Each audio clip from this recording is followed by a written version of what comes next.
try to fade. The savior of mothers brought truth to life. In Vienna, 1840s, childbirth was a lottery. In some wards, 1 in 5 mothers never left alive. In 1846, Hungarian-born physician Ignaz Semmelweis joined the staff of Vienna General Hospital in the first obstetrical ward. The mortality rate in the first ward, staffed by doctors, was a horrific 10%. Semmelweis noted that the second ward, staffed by midwives, enjoyed a mortality rate of less than 4%, and he became determined to find out why. Is it the climate?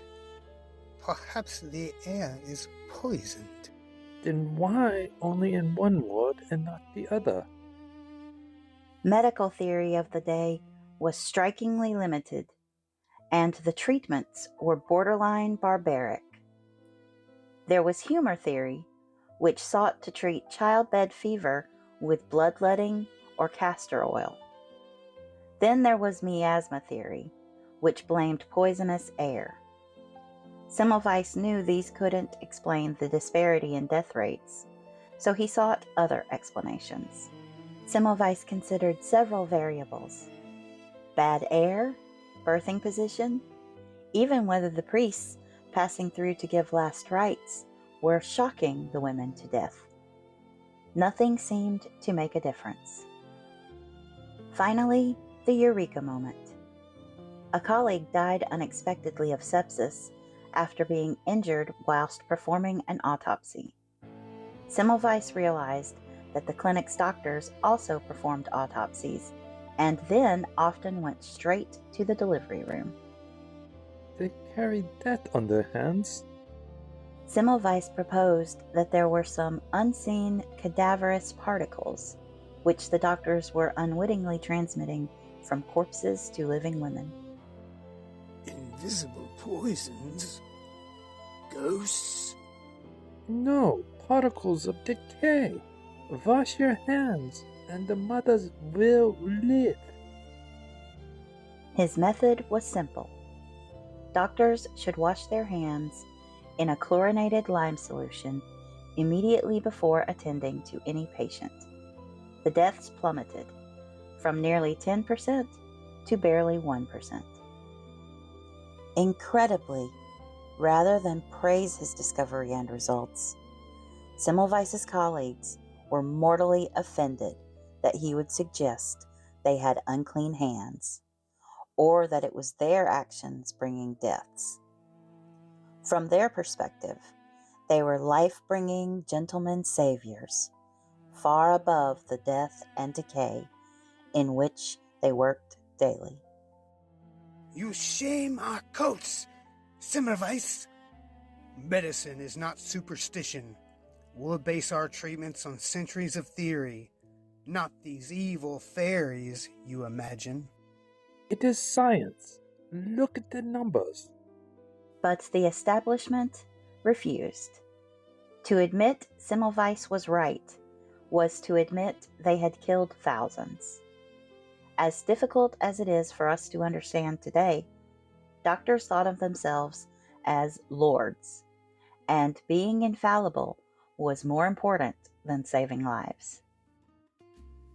He fled Vienna in disgrace, returning to Budapest, where he ran a small maternity clinic. There, within months, he brought the mortality rate down to almost nil. In some years, there were no childbed deaths in Semmelweis's ward, a record that would be considered the gold standard in hospitals even today. His time in Budapest was a very satisfying period in his life. Ignaz Semmelweis eventually married beautiful Maria, daughter of a wealthy merchant, with whom he would have 5 healthy children.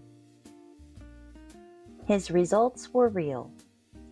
His method enjoyed unparalleled success, but the medical establishment continued to mock and misunderstand him. Eager to get the word out, Semmelweis penned pamphlets and articles rather than books or scientific journals. Unfortunately, this led to a grave misunderstanding of his work, and his methods failed to be widely adopted. By the time his book was completed in 1861, the ridicule had reached a fever pitch. His temper grew fierce, his words bitter. His friends and allies withdrew from him. Ignaz, your fury drives them away. Their pride kills women. I will not be silent. In July 1865, Ignaz Semmelweis was invited by colleagues to tour a new psychiatric facility in Vienna. He was looking forward to the opportunity to speak with Viennese doctors again, hoping to share his latest findings. But when he got to the asylum, it immediately became clear that he was there to be committed. Semmelweis, sensing the danger, bolted for the door in an effort to escape. He was captured by the guards, injuring himself in the struggle. 2 weeks later, Ignaz Semmelweis died of septic infection, the very disease he had spent his life attempting to eradicate. But 20 years later, Louis Pasteur would see bacteria under a microscope, proving the novel germ theory circulating in the medical community. Shortly afterward, Joseph Lister would revolutionize surgery by demonstrating the effectiveness of sanitizing instruments.